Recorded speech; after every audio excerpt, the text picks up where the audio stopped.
Capítulo 8º. E eu inicio fazendo dois reparos ao capítulo anterior. O primeiro deles, o município de São Vicente, no litoral paulista, não foi criado em 1640, como eu afirmei. É mais velho.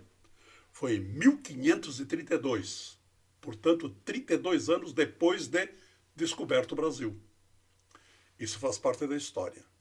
Segundo, quando eu falava do kit emigração, eu dizia que o colonizador estipulou no contrato com o colono que ele receberia uma vaca, 2 porcos, 4 galinhas e um animal. E eu estranhava o termo um animal, porque afinal de contas, animais somos nós todos, né? Os quadrúpedes e nós, os bípedes. Animal. Mas eu recebi uma enxurrada de informações corroborando com o que eu já imaginava, de que animal, no caso, é o cavalo. O cavalo era designado apenas como animal. Feito esse registro, vamos dizendo que a comunidade criada pelos italianos, a Criciúma, ela foi crescendo. Os dias foram passando, as cabanas foram se multiplicando, uma aqui, outra ali, outra acolá, uma mais distante, outra menos distante, e as comunidades foram sendo criadas e uma precisando da outra, e todas precisando de tudo. Então fez-se uma atafona, porque imaginar o italiano sem farinha de milho, sem a polenta, é impossível. E para fazer polenta precisa da farinha. E para fazer farinha, até então, era no pilão, socando o cereal, o milho, até produzir o pó, que nós chamamos de farinha, a farinha de milho, que até então era buscada ou em Uruçanga ou em Pedras Grandes, a Zambuja, o berço da colonização italiana no sul do estado. Segundo, assim, eu dizia ou buscar em Uruçanga ou buscar em Pedras Grandes. Segundo, precisava-se de gêneros alimentícios e criou-se um armazém de secos e molhados, aí compreendido a comercialização de produtos alimentícios e roupa, tecido de um modo geral, calçados, isso tudo era vendido num armazém. E precisou-se de uma ferraria.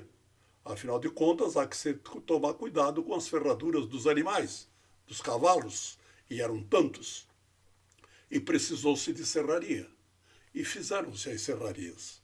Afinal, era muita mata, era muita tora de madeira, era muita necessidade de madeira, era uma indústria, a madeireira, que florescia e precisava-se de serraria.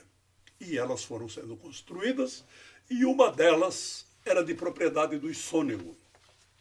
Nós tínhamos os irmãos Sônego, o Giacomo e o Domênico, que tinham uma serraria exatamente aonde temos hoje a faculdade Senac, ali na rua Henrique Lage. Todos conhecemos. Ali havia a serraria dos Sônego. E naquela tarde, o Giacomo e o Domênico, serrando madeira, pararam de serrar madeira, sentaram-se para jogar conversa fora com o Cassimiro Milioli e o Giacomo Tomé, os 4. E vejo que são 4 nomes respeitáveis da história de Criciúma. Não há como se contar a história de Criciúma sem passar por esses 4 nomes, e isso nós vamos ver ao longo da nossa dissertação. Conversavam, eu disse, quando de repente o Domênico cai gritando de dor. Cai gritando de dor e eles queriam saber por quê e descobriram. Foi uma flechada certeira de um índio arremessado não muito distante deles, e esse índio era da nação Xoklenc.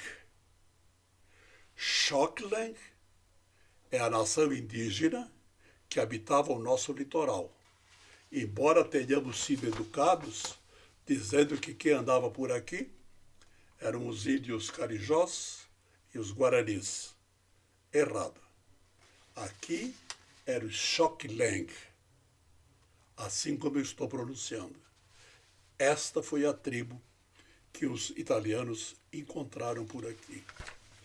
Evidentemente que esse Xochitlang, esse índio, ele estava manifestando a sua raiva, a sua ira, à presença do homem branco que viera para tomar o lugar dele na pesca, o rio Criciúma era piscoso, na caça, tanto de aves quanto de outros animais, e do próprio território da mata. A mata está sendo desmontada e o habitat indígena sendo destruído. Ele se revoltou, ele está representando a nação dele e arremessou a flecha. E ela acertou o Domênico. Dilma, donna, porco, cane! As blasfêmias muito próprias dos italianos tomou conta ali do irmão dele, do Giacomo, e dos amigos Cassimiro e outro Giacomo Tomé, e eles não sabiam se acudiam o doente ou se iam atrás do índio. Mas foram atender o doente. E o doente veio a óbito. Ele morreu. Recebeu o velório merecido, o sepultamento, mas não acabou a ira dos que ficaram. E no dia seguinte ao enterro, eles adentraram a mata em busca do indígena assassino. Encontraram a oca onde ele morava, certamente ele, que morava ali, mas ela estava vazia, apenas uma menina, uma indiazinha. E eles quiseram matar a indiazinha na hora. O ímpeto foi de morte, mas resolveram preservá-la e levaram-na consigo, inclusive mostrando para toda a população interessada a presença de índios na região, testemunhada pela presença dessa menina. No dia seguinte voltaram. Aí encontraram apenas fumegando os restos da cabana. O índio desaparecera. E é muito interessante essa história do índio. E há quem me pergunte assim, índio e bugre é a mesma coisa? Não. Bugre é um qualificativo de menos pejorativo contra o índio. O índio é índio. O bugre é uma encrenca. Chamo de índio, aliás, de bugre para o índio, mas ele tem isso como pejorativo. E, de resto, as comunidades indígenas foram desaparecendo, o branco foi tomando conta de toda a região e, evidentemente, que os índios aqui e acolá foram se rebelando e matando também alguns brancos. Criou-se, inclusive, a profissão de bugreiro. Bugreiro era um profissional que matava bugres, que matava índios, que matava os índios. Ele saía à caça, pago pelo governo e por empresários, queriam o extermínio da nação indígena, que era um estorvo para eles todos, e recebiam financeiramente pelo par de orelhas que eles apresentassem a quem os contratava. Olha o tamanho da brutalidade. Recebiam recompensa financeira, recebiam seus honorários, recebiam o seu salário, apresentando pares de orelhas de índio abatido. Que selvageria! Um absurdo! No próximo capítulo, nós vamos dar sequência à história da nossa querida Criciúma, que virou Criciúma e hoje é essa cidade monumental, a maior delas entre Florianópolis e Porto Alegre. Até lá, e um abraço do meu tamanho.